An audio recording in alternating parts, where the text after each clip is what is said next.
This isn't some Tajana border town, she said, like she was pronouncing a sentence, her voice echoing off stucco walls and manicured lawns. I don't know what you people do on your side of the fence, but this is a historic neighborhood. We don't allow the riff-raff to just park their junk wherever they please. Honest to God, you could have knocked me over with a feather. There I was, standing in my own driveway, holding nothing but a little garage door remote. That's it. No argument, no commotion, just the remote for the new gate I'd finally installed after months of scraping and saving. My American dream, right there in faded denim and dirt-caked boots. Let me back up a sec, because if you're new here, you need to know, my family spent 10 years in a cramped apartment, skipping vacations and pinching pennies so we could give our little girl a yard to play in. That old house on the cul-de-sac was everything we hoped for, with one long, weirdly open driveway running the length of the property. No gate, no privacy. The folks before us were a sweet elderly couple, never saw the need for a barrier, so our driveway became the neighborhood's favorite shortcut. But with a 5-year-old darting around chasing balls, let me tell you, an open driveway was my personal heart attack factory. So I finally said, enough, and installed this gorgeous wrought iron gate. Black, classic, matched the neighborhood's vibe. The installer had just left. I was testing it out, watching it glide closed, feeling like maybe for once, I was getting ahead of life. That's when I heard tires screech. A silver Mercedes slammed to a halt, inches from the closing gate. Out storms this woman, late 60s, silver blonde, wearing linen pants and a blouse that probably cost more than my entire wardrobe. She looked like she'd just stormed out of a country club, and she was furious. That's when she launched into her rant about Tajana and Riff Raff, like I was ruining her day simply by existing. I'm sorry, I stammered, still holding the remote. This is my driveway. I'm just closing my new gate. She looked at me like I was something she'd scrape off her shoe, scanning my white tee, my faded shorts, work boots. Your driveway? She scoffed, laughing like I was the punchline. This driveway has been an access point for this community for 50 years. My landscapers use it. My delivery services use it. You can't just block it off whenever you feel like it. Honestly, I was baffled. Ma'am, with all due respect, this is my private property. The deed's in my name. I have a daughter, and I'm not comfortable with strangers cutting through my yard. That just made her madder. Your daughter? Oh, please, don't play the family card. You people move in, and first thing you do is build walls. It's in your blood, isn't it? You're ruining the aesthetic of this neighborhood. I'm on the architectural review board, and I never approved this monstrosity. I don't need your approval to install a gate on my own property, I said, my patience wearing real thin. Conversation's over, ma'am. Please get back in your car, you're blocking the street. Her face went red, like, I thought she'd pop a vessel. Then she whipped out her phone. That's it. I'm calling the police. I just stood there dumbfounded as she started jabbering into her phone, spinning this wild tale about me threatening her, building illegal structures, being a public menace.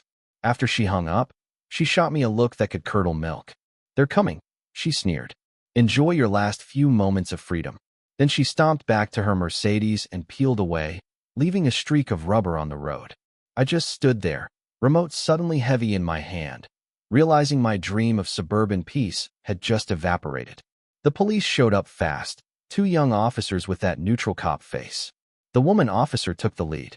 Sir, we received a call about a disturbance, blocking a public right-of-way, threatening behavior.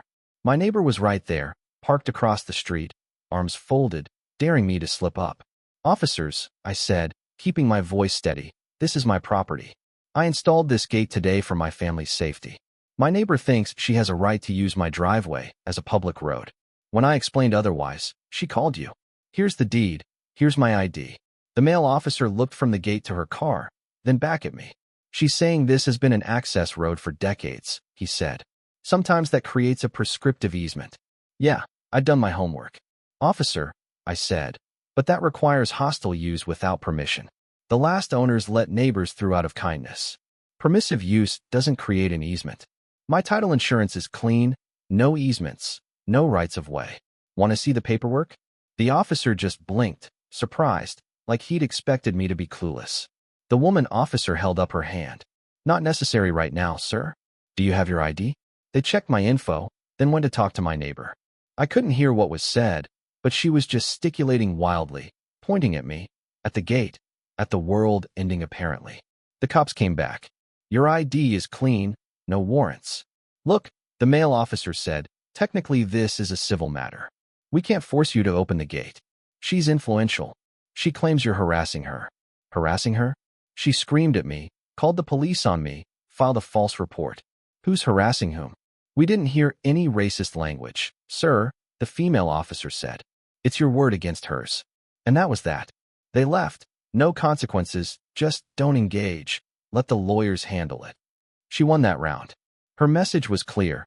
She owned this place, and the law wasn't going to help us. When I walked back inside, Maria was waiting. Sophia peeked from behind her legs, scared and confused. What did the police want, Poppy? Just wanted to see our new gate. Mija, I lied. My stomach twisted at the idea of protecting my daughter from this kind of ugliness. That night, Maria and I sat at the kitchen table strategizing like generals. Step 1. Document everything. I ordered cameras, top of the line, night vision, the works. If she so much as stepped a toe on our lawn, I'd have it on video. Next step. Legal. I researched property lawyers, found a firm that specialized in real estate disputes, and put their number on speed dial. Step 3. Intel. Who was this woman? HOA president, architectural review board, widow of some chemical engineer. Everything about her screamed control freak. Her preserving character mission on the HOA website wasn't about history. It was about keeping people like us out. A week later, the first volley arrived. An HOA violation notice, delivered by her personally, listing the gate, our daughter's playset, and the unapproved navy blue front door as crimes against community harmony. Tear down the gate, repaint the door, or $100 a day fines. Maria's words echoed. We get smart. We get prepared. I read the 80-page HOA bylaws front to back. Guess what? Our house and hers were built before the fence rule even existed. Grandfathered in. The playset was exempt. She'd skipped procedure on the door. I responded in writing, attached photos, quoted bylaws, and delivered it by hand. A week of blissful silence followed. Then, deliveries started getting blocked. My blueprints, material samples, suddenly every courier had access denied. Turns out, she was intercepting them at the gate, lying to drivers, claiming they couldn't deliver. Then, my lawn guy Carlos quit. She threatened his biggest account if he kept working for me. She was sabotaging my life, hurting other people just to make a point. The last straw, she blocked Maria and Sophia from the HOA park, telling my wife our family's access was suspended because of bylaw violations. Sophia burst into tears. Something in me snapped. I marched past her, took Sophia to the swings, stared her down. The line had been crossed. This wasn't about a shortcut. Why was she really obsessed with my driveway? That night, Maria and I grabbed flashlights and checked out the overgrown back corner of her yard, the part only accessible from my driveway. We found a thick black hose snaking into the brush, chemical smells, a patch of dead soil. My skin crawled. Something illegal was going on. So I added more cameras, high-end night vision, all angles covered. 3 nights later, I caught it on video. A man in a pool company jacket, sneaking in after midnight with a heavy canister, heading straight for that thicket. He dumped it and left. Over 2 weeks, we caught 6 more incidents. Always late, always sneaky, always dumping. Maria researched the chemicals. The penalties for illegal dumping? Felonies, massive fines. Our lawyer said, don't tip your hand. Let the pattern build. We documented, logged, built a mountain of evidence. When we finally called the state EPA, they moved fast. Within days, our quiet cul-de-sac was full of unmarked cars, investigators, hazmat suits. They cut through her brush, found barrels of perchloroethylene, dry cleaning chemical, carcinogenic, highly illegal. She'd been letting a shady pool company dump hazardous waste for cash, right in her yard. The humiliation was total. News vans rolled up. Neighbors gathered in the street. The queen of the HOA was escorted outside in a bathrobe, watched over by a trooper while her backyard was dug up and tested. EPA posted warning tape, declared the site a hazard. Her power, her reputation, gone in a day. Peters, the lead investigator, knocked on my door, grim but professional. The contamination spread, Mr. Flores. You need bottled water? Keep Sophia away from that end of your yard. The cost to clean it up? Hundreds of thousands, maybe more. The state would sue her and the company for every penny.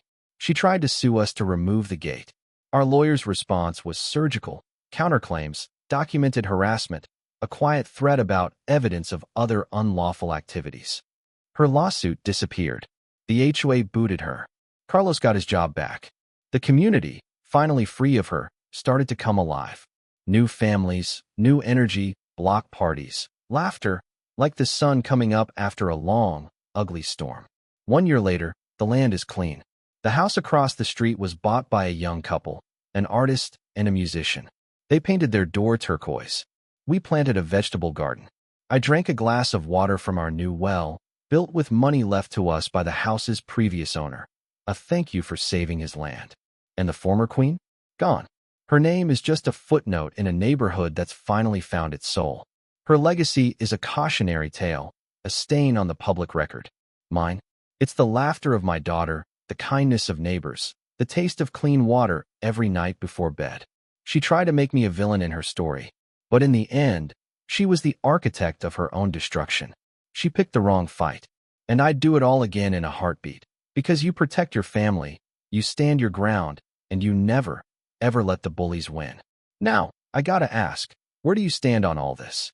Was I right to fight back, or did it go too far? Drop your thoughts below. I want to hear your take on justice, on community, on standing up when no one else will. And if you know someone who needs to hear this story, share it, because sometimes the smallest battles change everything.